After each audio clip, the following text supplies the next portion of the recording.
স্বৈরাচার বিরোধী আন্দোলনে অংশ নেয়া ছাত্র জনতার একজন মোফাইল হোসেন।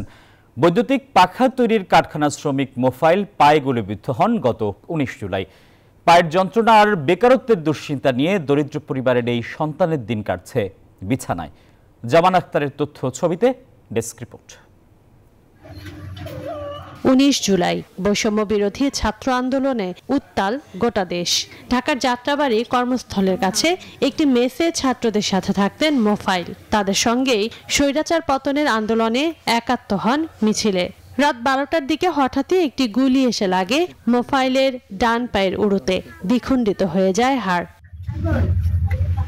সহযোদ্ধারা তাকে হাসপাতালে ভর্তি করেন। দীর্ঘ চিকিৎসায় এখন বিছানায় শুয়েই দিন কাটে তার। পায়ের যন্ত্রণায় দিন রাতের বেশিরভাগই জেগে থাকেন। হাঁটা চলার সঙ্গী হয়েছে ক্রাচ। এনজিওর কিস্তি প্রথমবার বিকাশ পেমেন্ট করলেই ২০ টাকা ইনস্ট্যান্ট ক্যাশব্যাক।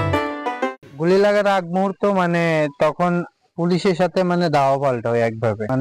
আমার নিজের চোখে দেখা ৩-৪টা লাশ ওইভাবে ওরা একভাবে গুলি করছে। আমার যখন গুলিটা লাগছে তখন আমি পড়ে গেছি সম্পূর্ণ রাস্তার উপরে। আমি এতটুকু ভাবছি যে আমার পা পুরো ভেঙে গেছে। পরিবারের সদস্যরা জানান আগামী ৮ থেকে ১০ মাস বাড়িতেই চিকিৎসা নিতে হবে। পরিবারের প্রধান উপার্জনকারী ব্যক্তি হঠাৎ বেকার হয়ে পড়ায় দিশেহারা পরিবার। ১০ মাস এখন বসে খাইতে হবে। এখন ছেলের ইনকাম নাই, ছেলের বাপও তার ইনকাম করতে পারছে না। ডাক্তারে মিনিমাম আপনার বলছে যে ১ বছর লাগবে সারতে, তাও ঠিকভাবে হাঁটাচলা করতে পারবে না। খুব অসহায়, জমি জায়গা কিছু নেই, আমার ছেলে কাজ করতে পারে না।